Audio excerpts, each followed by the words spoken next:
Nosotros vemos en Hechos capítulo 2, ¿verdad? El nacimiento de la iglesia cristiana. Hasta ese momento no se les llama a ellos cristianos. Era muy tremendo cuando Jesús hablaba con sus discípulos y les hablaba a ellos, ¿verdad? Ya de una iglesia cuando todavía la iglesia no existía. ¿Verdad? En una ocasión Jesús les dice, cuando entre ustedes hay una persona que no quiere ser corregida, dice, pues preséntenla a la iglesia. ¿Verdad? Así de que pues no hay iglesia, hay sinagogas, ¿verdad? Pero no iglesias. Entonces Jesús ya sabía lo que venía, ¿verdad? Y él sabía que esa iglesia iba a necesitar el poder de Dios. Por eso les dijo a sus discípulos, no se vayan hasta que reciban el poder.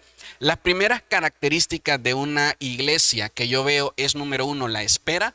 Número dos, la oración, el ayuno y la unidad. ¿Verdad? Él les dijo a sus discípulos, esperen, y ellos esperaron. Entonces, hay iglesias que de un momento para otro ya quisiéramos, ¿verdad? El poder de Dios, la manifestación, y nos cuesta esperar. A veces vemos que otra iglesia a lo mejor tiene menos tiempo y hay cosas que ya nosotros quisiéramos y nos desesperamos, pero necesitamos, insisto, esta es una de las primeras características para que el poder de Dios se derrame y es la espera. Y lo otro es que mientras esperaban, ¿verdad? Oraban, ayunaban y como les mencioné hace un momento, y lo hacían en unidad. Es muy importante que la iglesia cristiana tenga estas características. Sí, así es. Estas características que mencionas, pues marcan la diferencia, ¿no? De poder creer primeramente en lo que Jesús les había dicho y esperarlo y anhelarlos y ser pacientes para poder recibir este poder, que como nosotros lo podemos ver en el libro de los Hechos más adelante, pues definitivamente el poder del Espíritu Santo vino a cambiar y a transformar la vida de aquellos que lo pudieron recibir. Entonces también yo veo como una característica también el anhelo y el poder creer en esa promesa. Amén. Sí, bueno, eh, yo leyendo el capítulo 2 veo que también la iglesia nace completamente judía. Y Pedro les estaba recordando de que se había dado una promesa para el pueblo, pero más adelante ellos se sorprenden porque no solamente los judíos tenían esta promesa, sino empieza a haber pueblo gentil que estaba recibiendo el Espíritu Sí, sí. Santo. Entonces ellos se sorprenden porque, bueno, ¿cómo es posible? Si nosotros, para nosotros es la promesa, pero ahora vemos como el pueblo gentil, que somos usted y yo, porque no somos judíos, excepto si hay alguno por aquí, bueno, que nos diga, pero no se sorprendían de que hasta en el pueblo no judío estaba llegando el Espíritu Santo y siempre que había una reunión, que había una asamblea, que había una iglesia, siempre vemos en el libro de los Hechos cuando ellos se reunían a orar, cuando ellos se reunían en asamblea, en iglesia, el poder de Dios venía y los bautizaba. Y como dice usted, bueno, la espera es importante, pero también el hecho de estar unidos buscando algo en particular. La Biblia dice que pueden dos personas caminar hacia una misma dirección si no se ponen de acuerdo. La respuesta es no. Y a veces convocamos, por decirlo así, hermanos, vamos a hacer una oración. Perdón, vamos a orar, vamos a buscar de Dios, pero quizás en nuestra mente, como hacemos comúnmente al inicio, ¿sabe qué? Entregué todo.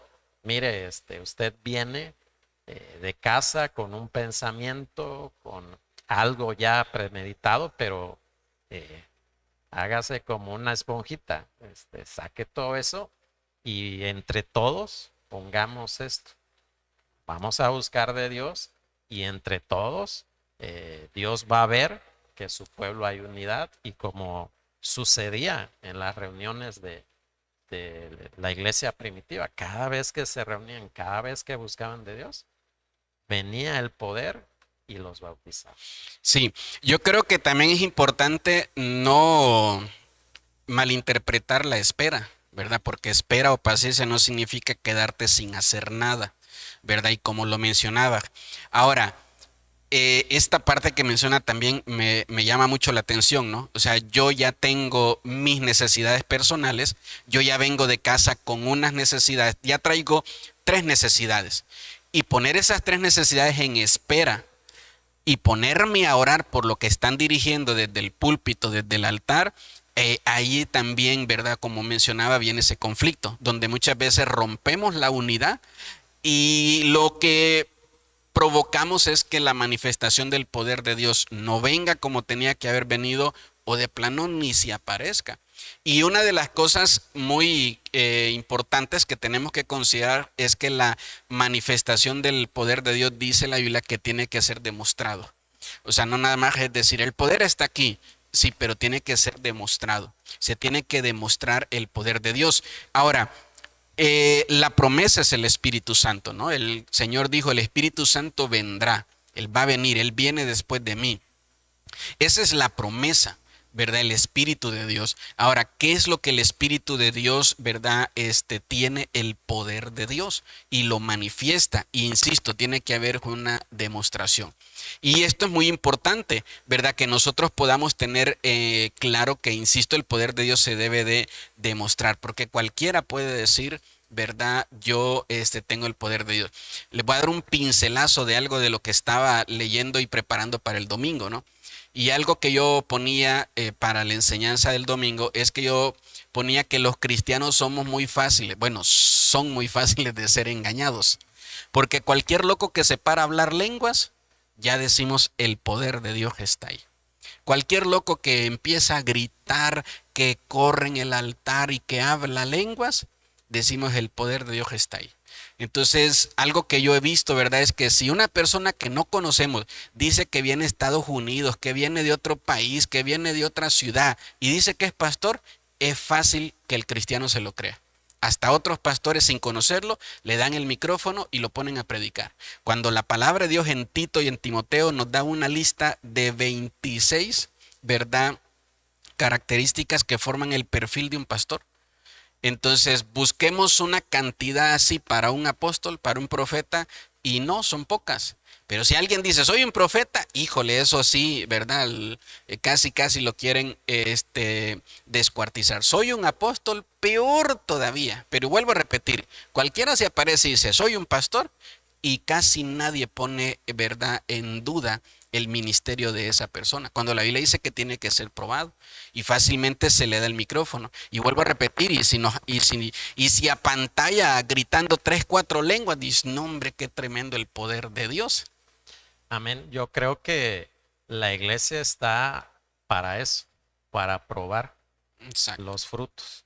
Entonces, mismo Jesús les advirtió a sus discípulos, cuando yo me vaya, van a venir otros en mi nombre y van a entrar, pero no van a entrar por la puerta, van a saltear por la ventana, tratándonos de decir, bueno, ustedes disciernan, ustedes tienen Espíritu Santo.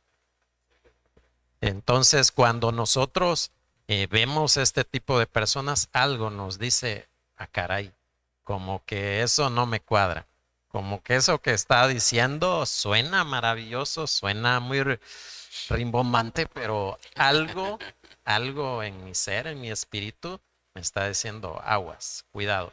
Pero también yo he visto cómo hombres de Dios se han equivocado, porque, como usted lo dice, pues somos alma, tenemos sentimientos y a veces yo le he preguntado al Señor, bueno, si nosotros estamos pidiendo poder, si queremos ver maravillas, milagros,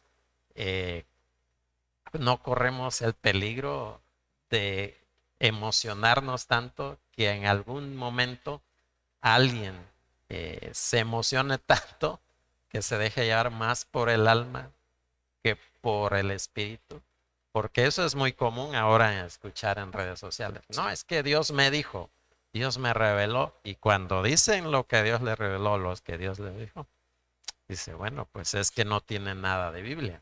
No colisiona muchas veces, sí. Colisiona y decimos, bueno, es que la gente va a pensar es que eso es de Dios, porque lo dijo fulano de tal, porque lo siguen tantos en YouTube, en Instagram, en Facebook, ya por eso ya tiene peso.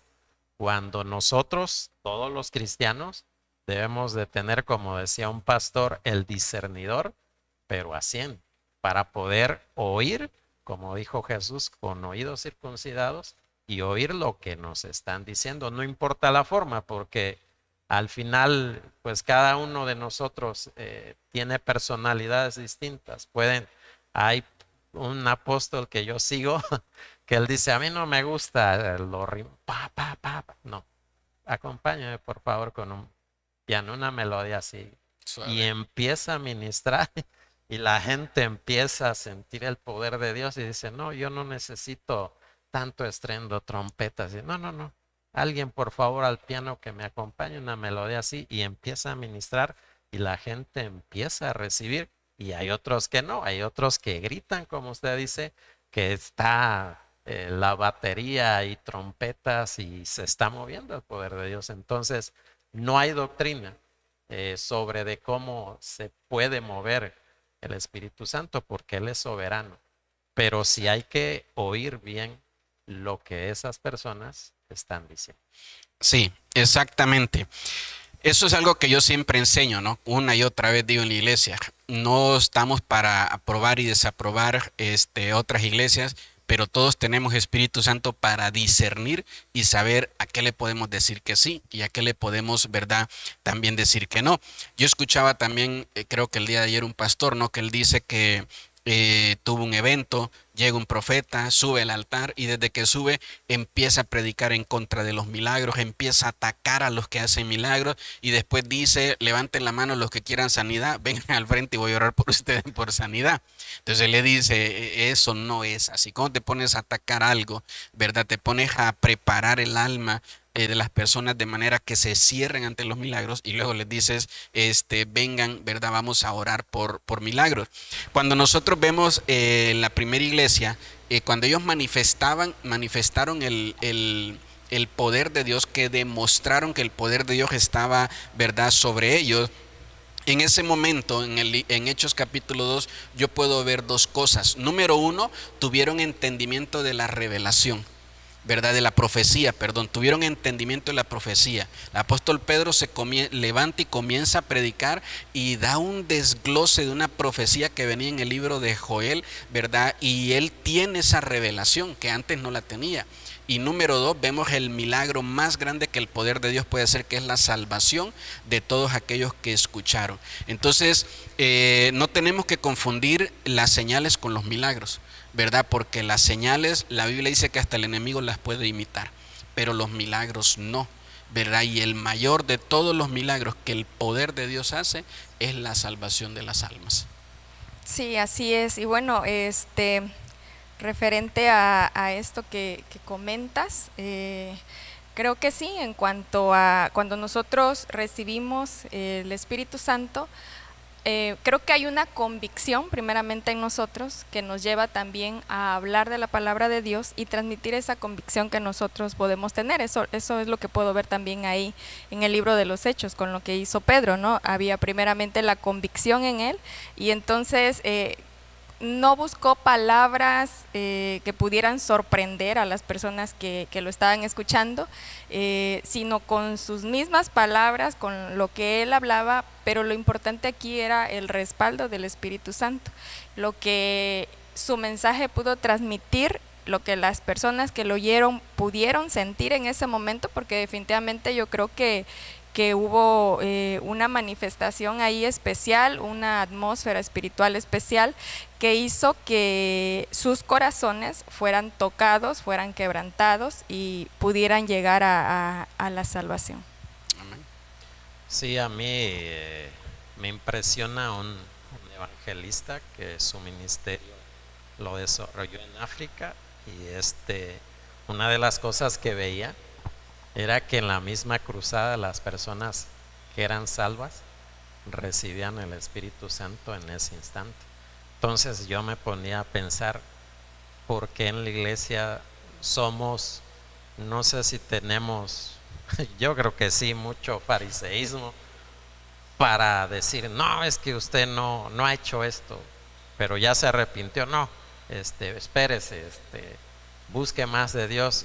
Y como que nosotros nos enfrentamos a eso, a reglas, a mucha liturgia, cuando vemos en el libro de los Hechos que era algo tan natural, tan, o sea, como el aire que respiramos. Y yo decía, bueno, pero hay algunos que dicen, no, es que ese tiempo era así porque empezaba la iglesia, pero ya conforme fue pasando el tiempo eso se fue perdiendo y empezó a introducirse la idolatría y otras cosas incorrectas y ya se cesó eso que, que tanto había permitido que el Evangelio hubiera crecido. Entonces era el poder del Espíritu Santo que no solamente convencía a las personas, sino que daba un poder, una dinámica a los discípulos de ir y comunicar el Evangelio. Yo ahora hacía una analogía de decir, bueno, ¿que no también hoy se necesita que el Evangelio sea predicado? ¿Que no también hoy hay necesidad en la sociedad? Hay tantas tinieblas. ¿Por qué no nosotros dejamos tantas reglas humanas y nos ponemos a buscar con una necesidad bárbara? Porque volvamos a estos inicios. Hay muchos que les choca, hay muchos que no les gusta. Dejen de hablar de la iglesia primitiva, dejen de hablar de esto, ya estamos en otro nivel. Y yo me pregunto, yo creo que estamos no en ese nivel, porque vemos cómo a pesar de la persecución que ellos tenían, el lugar donde iban, yo creo que no era tanto que se preocupaban qué voy a comer, dónde voy a trabajar, sino aquí ya les predicaron de Cristo, ya saben de Cristo.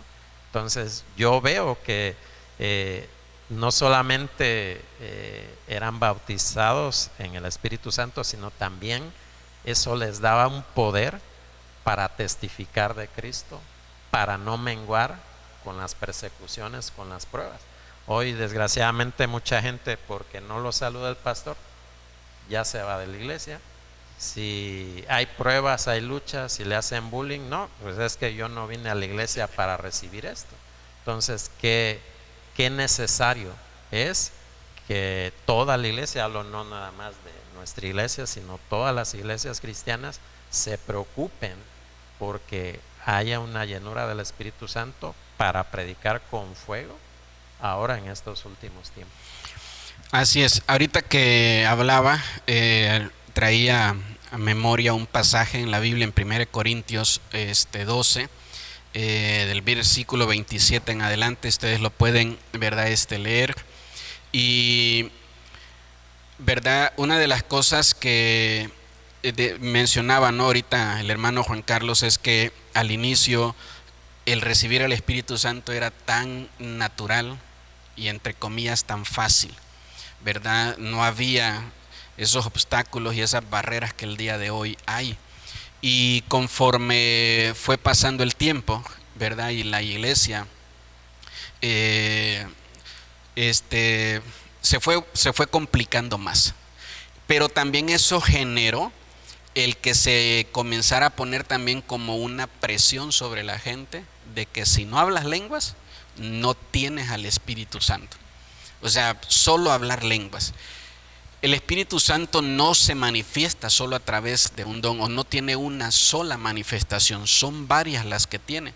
Y aquí es donde hemos caído, ¿verdad?, en este error de muchas veces pensar o creer solo es hablar lengua. Ahora, ¿qué es lo que eso lleva? Que muchas veces el cristiano que quiere agradar a Dios piensa que no está siendo buen cristiano porque no habla lenguas, ¿verdad? Y a lo mejor puede ser presionado a tal punto que comience a fingir lenguas, que comience a tararear cosas que son más del alma que del espíritu. Entonces, cuando hablamos lenguas, dice la palabra, ¿verdad?, que el Espíritu Santo debe de tener una manifestación. Y vemos, hace tiempo leía, ¿verdad?, le quiero leer ahorita, dice 1 Corintios 12, el versículo 27, vosotros pues, dice, sois el cuerpo de Cristo y miembros cada uno en particular. A uno puso Dios en la iglesia, primeramente apóstol, luego profeta, lo tercero maestro, luego los que hacen milagros, después los que sanan, los que ayudan, los que administran y los que tienen don de lenguas. Ahora pregunta, dice, ¿son todos apóstoles? La respuesta es que no. ¿Son todos profetas? No. ¿Son todos maestros? No. ¿Hacen todos milagros? ¿Tienen todos dones de sanidad?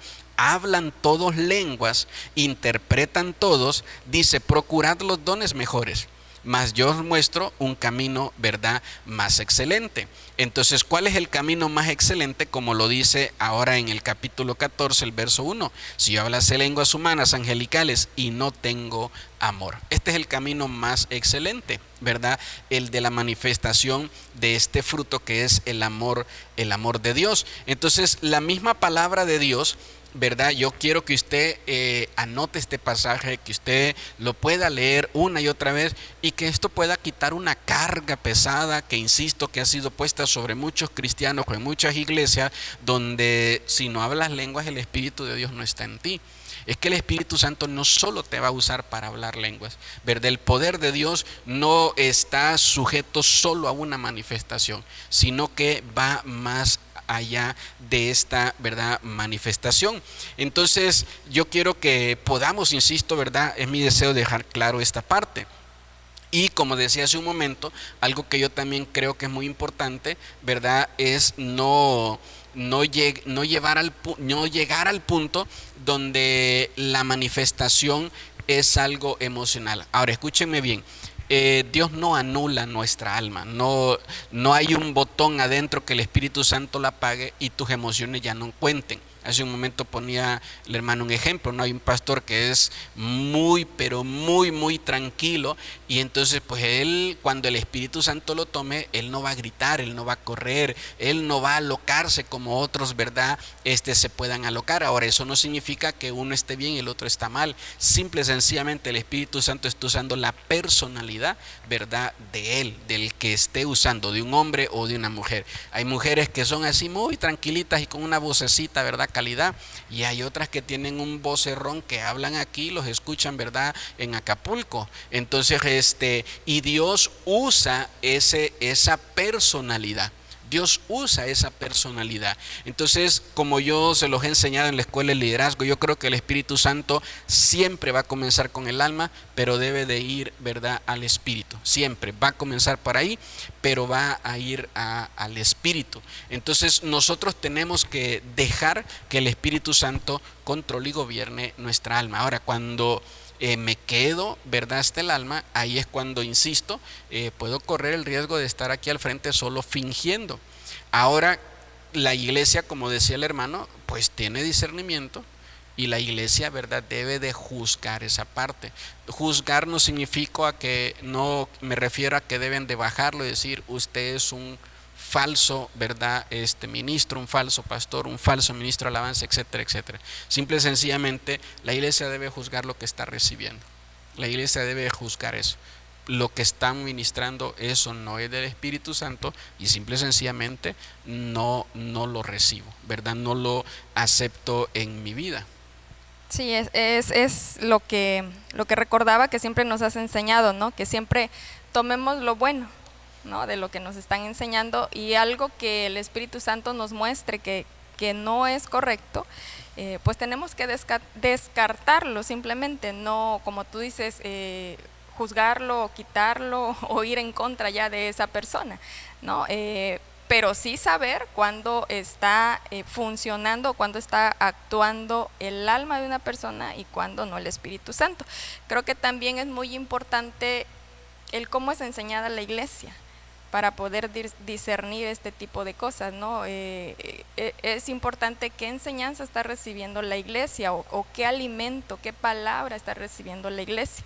Que siempre tú nos has dicho, bueno, siempre todos tus mensajes son en base a un montón de versículos que tú nos enseñas, y siempre nos enseñas con la palabra, y creo que como iglesia podemos discernir o podemos saber qué es algo que proviene de Dios y qué es algo que proviene del alma. Lo que viene del alma siempre va pues simplemente no se va a cumplir, o muchas veces hasta nos va a dañar porque vamos a estar esperando tal vez lo que esa persona nos dijo, pero simplemente fue por emoción y no llega o no sucede.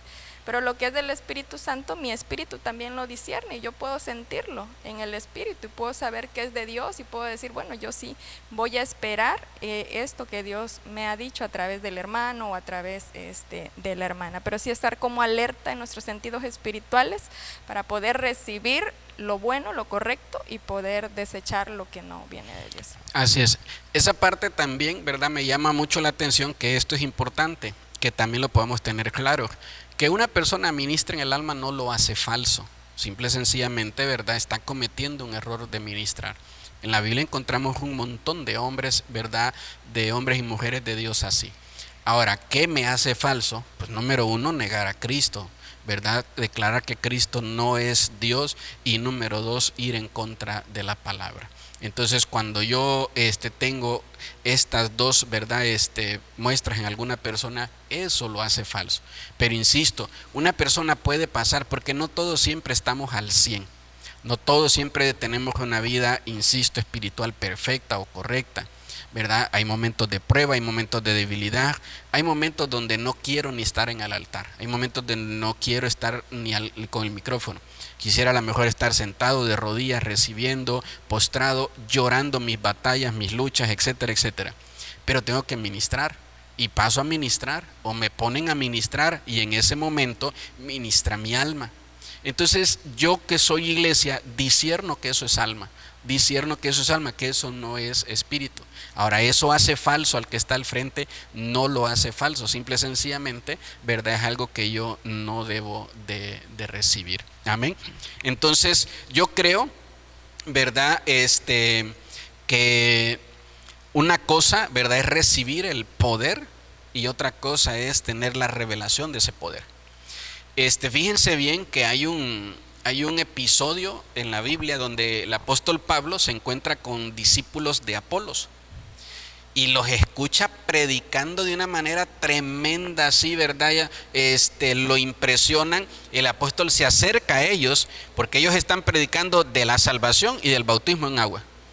Y entonces los escucha hablando y dando una enseñanza tremenda. Y el apóstol Pablo les pregunta a ellos, ¿ya recibiste el Espíritu Santo? Y ellos dicen, ni sabíamos, ni habíamos escuchado. Eso no está dentro de los en esto creemos de la escuela dominical. No nos están enseñando que hay Espíritu Santo. No tenemos. Entonces ellos tienen el poder de ir, de predicar, de hablar. Como decía hace un momento, ¿verdad?, que el mayor de los milagros es la salvación. Tienen ese poder y lo están yendo a predicar. Entonces, ¿cuántas personas escucharon el mensaje de Pedro, recibieron la salvación y fueron bautizados, se regresan a su lugar y ahora ellos andan predicando de la salvación, andan predicando del bautismo, pero no tienen esa revelación, ¿verdad?, del Espíritu Santo? Dice la Biblia ahí que el apóstol Pablo impone sus manos en ellos, ellos son bautizados y se queda con ellos durante un tiempo para empezar a instruirlos sobre este poder, porque como decíamos los tres ya en lo que va avanzado, ¿verdad?, de esta conversación, de que podemos caer en el error, ¿verdad?, de empezar a fingir en el alma lo que un día experimentamos en el espíritu y ahora pues no lo siento. ¿Y cómo le hago? O sea, la gente está esperando que yo brinque porque siempre brinco. Ahorita el espíritu no me está diciendo que brinque, pero como yo siempre brinco, pues en mi alma voy a comenzar a pegar de brincos aquí. Sí, había un apóstol que él lo veía en el tabernáculo, ¿no? Que había atrio, lugar santo y lugar santísimo. Dice, bueno, pues el atrio es el cuerpo. Yo puedo sentir a Dios en mi cuerpo. Puedo sentir cómo se estremece, cómo tiembla. Yo puedo sentir a Dios en el alma, que es el lugar santo. Puedo quebrantarme, puedo ser libre de ataduras en el alma que tengo. Pero dice, eso no es lo mejor.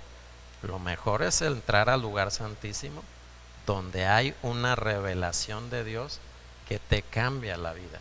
Entonces, sí, es bueno, yo no digo que sea malo sentir, o sea, pues para eso Dios nos dio los sentidos. Sentido, exacto. Pero pues no poner énfasis en eso, porque ahí Pablo habla de los sensuales. de los que buscan la satisfacción de los sentidos. Entonces, dice este apóstol, bueno, si Dios nos dio el diseño del tabernáculo, no solamente para los judíos, sino también nosotros comprender que esa parte espiritual que es revelada por medio del Espíritu Santo es la que cambia nuestro destino, lo que nos da propósito en la vida, y eso es lo que al final es lo que nos da eternidad. Yo puedo en mi alma sentir, híjole, estaba atado por esto y hoy el Espíritu Santo me hizo libre. Sí, muy bien, pero ¿qué si te vuelves a atar? O sea, lo que nos da ese poder es cuando mi espíritu se toca con el Espíritu Santo, y es donde hace los cambios, donde me cambia la realidad, porque yo veo a los apóstoles antes preocupados por a ver si no se cae la barca, donde iban con Jesús, y ahora los vemos recibir varazos y estar contentos. Entonces yo digo, a ver, pero ¿qué no se supone que deben de estar huyendo? ¿Qué no se supone que deben de estar amedrentados, huyendo de ciudad en ciudad? Y ahora los vemos con otra seguridad, y es porque recibieron la revelación y Dios les, por llamarlo de alguna forma, el chip que tenían se los cambió. Amén. Así es. Miren, esto es muy importante, ¿verdad? Que lo podamos nosotros tener claro en nuestro corazón. Toda la iglesia de Cristo necesita el poder del Espíritu Santo, necesita la manifestación del Espíritu Santo. Hay iglesias donde se rechaza al Espíritu Santo, hay iglesias donde, ¿verdad? Se habla de los frutos, se habla de los dones, pero no se ministra al Espíritu Santo. Hay iglesias donde, insisto, ¿verdad? No ven al Espíritu Santo como Dios, no ven al Espíritu Santo, ¿verdad? Como la promesa de Jesús para nosotros. No lo ven de esa manera. Entonces nosotros tenemos que aprender a tenerlo claro en nuestro corazón. Yo creo, ¿verdad? Ya para ir terminando sobre este punto, que la iglesia de hoy tiene condiciones muy diferentes a la iglesia de antes. La iglesia de antes no tenía sonido, no tenía micrófono, no podía hacer una transmisión. La iglesia de antes muchas veces no tenía ni un lugar, ¿verdad? La iglesia de antes no tenía todas las condiciones que hay el día de hoy. Todo lo que nosotros el día de hoy tenemos nos facilita más la parte de poder congregarnos, nos facilita un montón poder congregarnos, poder contar con un lugar y con todas las comodidades que esto nos ofrezcan. Pero la verdad, las características que necesita la iglesia para recibir el poder de Dios no cambian, siguen siendo la misma, sigue siendo la espera, sigue siendo la oración, sigue siendo el ayuno, ¿verdad? Y sigue siendo la unidad. Sin estas características, insisto, no importa que a lo mejor la persona que dirija la iglesia sea muy carismática, ¿verdad? Tenga muchos talentos, muchas habilidades, sea un excelente comunicador, sepa manejar el día de hoy todo lo que está, insisto, alrededor de una iglesia cristiana el día de hoy, conozca de todos los temas, pero si el Espíritu Santo no está en la iglesia está destinada a estancarse, ¿verdad? Está destinada a quedarse estancada, porque es el Espíritu de Dios y es el poder de Dios lo que hace que una iglesia cristiana pueda funcionar. El Espíritu de Dios también no está limitado solo, ¿verdad?, a las cuatro paredes de una iglesia. No es eso tampoco lo que quiero enseñar, sino que el Espíritu de Dios puede bendecir aún, ¿verdad?, ahí en su casa, en su hogar, en su trabajo. Es grandísima la cantidad de personas que han sido bautizadas en su casa, en su trabajo, en el baño de su casa, en su habitación. Fueron visitados en la noche, en la madrugada, en su carro mientras iban conduciendo. El Espíritu de Dios no está encerrado en estas cuatro paredes, ¿verdad? Estas cuatro paredes, vuelvo a repetir, nos sirven a nosotros para tener un punto de encuentro, un lugar, ¿verdad?, donde nosotros podamos congregarnos y podamos buscar nosotros a Dios. Pero en realidad lo espiritual va más allá de todo de toda esta organización, ¿no? Lo espiritual va más allá de todo eso y tiene que ver con el Espíritu Santo. Entonces yo creo que es muy importante, insisto, que nosotros no dejemos de buscar, ¿verdad?, el Espíritu de Dios. Ya para concluir.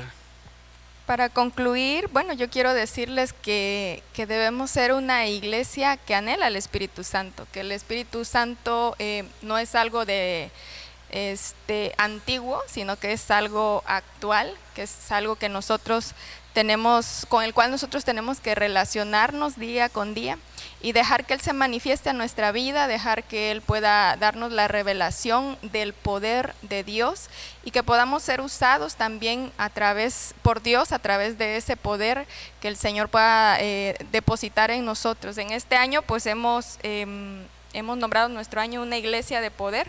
Y creo que tenemos que vivir ese poder, tenemos que mostrar ese poder de Dios, así que tenemos que ser una iglesia que anhele bastante al Espíritu Santo.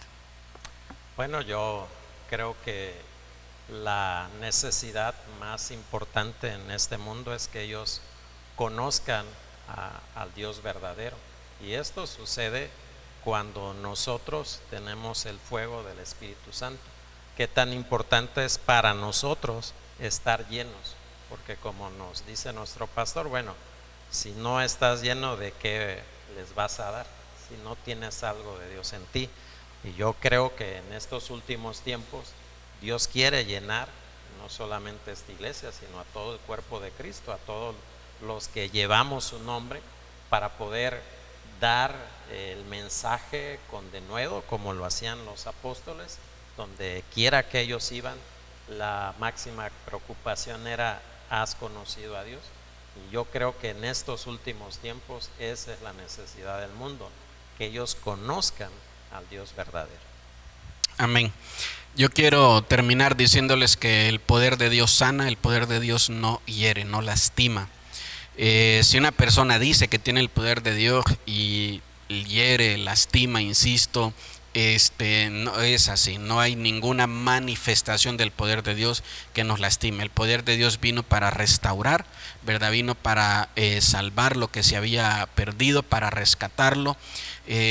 Hace unas semanas atrás me pasó algo bastante curioso. Una persona que me reclamaba, ¿verdad?, que decía la persona que la iglesia no era correcta, porque si nosotros fuéramos correctos, nosotros teníamos que hablarle fuerte, nosotros no teníamos que recibirle, no teníamos que aceptar, no teníamos que orar ni bendecir su vida. Esas eran sus palabras, porque ellos andaban mal y andaban en pecado. Y aparte que ya le había dicho su mamá, ¿verdad?, que si esa iglesia fuera correcta, pues sabrían que tú andas en pecado y no tienen que orar por ti y tú no tienes que ir a la iglesia. Entonces hay gente que le gusta eso. ¿Sabe por qué? Porque crecieron en una casa espiritual, hablando de una iglesia donde el pastor los agarraba a palazos cada domingo. Entonces les gusta eso, ¿verdad? Eso es el mensaje que piensan que es un mensaje espiritual, el mensaje que te maltrata, que te humilla, que te dice que eres, ¿verdad?, una persona con una vida miserable y que así vas a ser siempre. El poder de Dios no vino para eso. El poder de Dios no vino, ¿verdad?, para herir, sino que vino para sanar.